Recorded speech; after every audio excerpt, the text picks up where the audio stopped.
Պարոն Ավինյան, երեք երեկոյան երեխաներս Լեոպոլդի մուլտիկն էին նայում, խորհուրդ կտամ, դուք էլ նայեք անկեղծ։ Այսօր ես եկել էի նիստերի դալիճում, վերջում կասեմ ինչի համար եմ խորհուրդ տալիս, որոշեցի, որ տարին ամփոփում ենք, կոստյումով գամ, վերջապես ասի կարող փող կապել կապեմ, կարող է մարդիկ վերջ-վերջո խելքը գլուխն են հավաքեն նորմալ ամեն ինչը լինի բան, բայց այսօրվա այս պատկերի մեղավորը դուք եք։ Քանի անգամ եմ ասել, որ եթե ինչ-որ մի հատ sense իրավիճակ է ստեղծում, այդ իրավիճակի ստեղծողը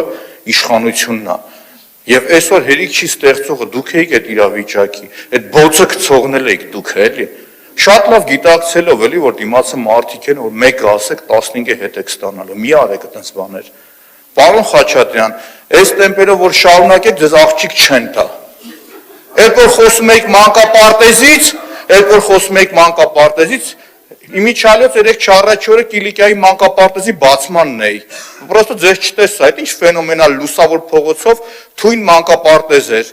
Կիլիկիայի մանկապարտեզը, որ պարոն Ավինյանը երեխեքին հավաքի ուռա էր գոռում, նկարվում էր այդ մանկապարտեզի։ Երբ որ խոսում եք մանկապարտեզից, բյուջեի ժամանակ բմբուլները քամբունն են տալու այդ մանկապարտեզների հետ կապված հարցին։ Տարիներով թվերով, որ տարին ինչ եք խոսել չեք արել։ Երբ որ խոսում եք փողոցը արդիականացված է, ախպերական, կարող է դուք ուրիշ երկրից եք, այդ եմ ուզում հասկանամ, էլի, լուրջ եք խոսում դուք։ Մի հատ իրիկուն է հելեք միտեղ ֆռացեք, բայց նարկոմանիա ծաղկում այս երկրում, որովհետև փողոցները մութ, քոր, մարդ գնում է, որտեղ տենում ես մեկ ինչ-որ մեկը մի բան է տանում թաղում ու պահում։ Այդ լուրջ եք դուք խոսում։ Ուրեմն շարունակեմ, այդ որ տառապում եք թե Մեսրոպը ոնց է լինելու պատգամավոր, ինչ է լինելու։ Ի գիտություն ձեզ Մեսրոպի համար միշտ պատգամավոր դառնալը հասանելի է եղել, կլներ 17 թվականին, 21, թե վաղը օրինակի համար, բայց դա պետք է լինի ժողովրդի պահանջը։ Ես ինքնանպատակ դրա խնդիրը չունեմ։ Առավել ևս այդ խնդիրը չունեմ, որ գնամ կայանամ, որ պատգամավոր դառնամ։ 100 անգամ ասեմ, 101 անգամ էլ ասեմ։ Ձեր ասած բոլոր մարդկանց հետ ունեմ հարաբերություններ շատ ջերմ։ Ցավում եմ, բայց ձեր ղեկավարի հետ եմ ունեցել հարաբերություն, որը ինձ քոչից կտրել եմ։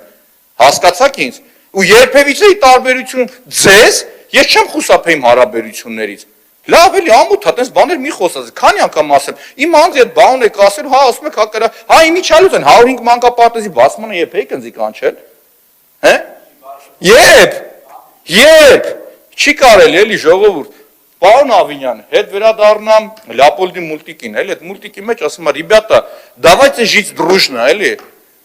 Եմ ուզում եմ հասկանամ ձեզ, էլի, դուք օրինակի համար որ գալիս եք, էլի, փոխանակ ստեղծեք պայմաններ, որ հարթ, նորմալ, եկել եմ առաջի ելույթը, քաղաքական ելույթ եմ, մի հատ խնդրում եմ, էլի, կճուանին զանգեք, թող գա իր այդ խմբի ժողովրդին հանգստացնի, էլի։ Բենտլիով։ Ես խոսում եմ քաղաքական ելույթ եմ ունենում, դուք տեղից այն բաներ, այդ թեմային էլ եմ անդրադառնալու, քաղաքապետարանի աշխատողները, որ աշխատանքային ժամին զվռնում են ստեղ ընդեղ։ Այդ թեմային հաջորդ անգամ եմ անդրադառնալու։ Իմ ասածը էդ էր, էլի, մի ստեղծեք մի իրավիճակ, որ մարդու զզվանքը գա, որ քաղաքացին նայի ու նողքան կապրի։ Չի կարելի ժողովուրդ։ Ուղղակի չի կարելի։ Իսկ Միքայել ջան, իմ հետ խոսալուց խնդրում եմ, էլի, մի քիչ ամեն ինչը ասես բռնի, էլի չափը։ Քաշայինը բռնի, էլի խնդրում եմ։ Շնորհակալություն։ Արամ Թորոսյան,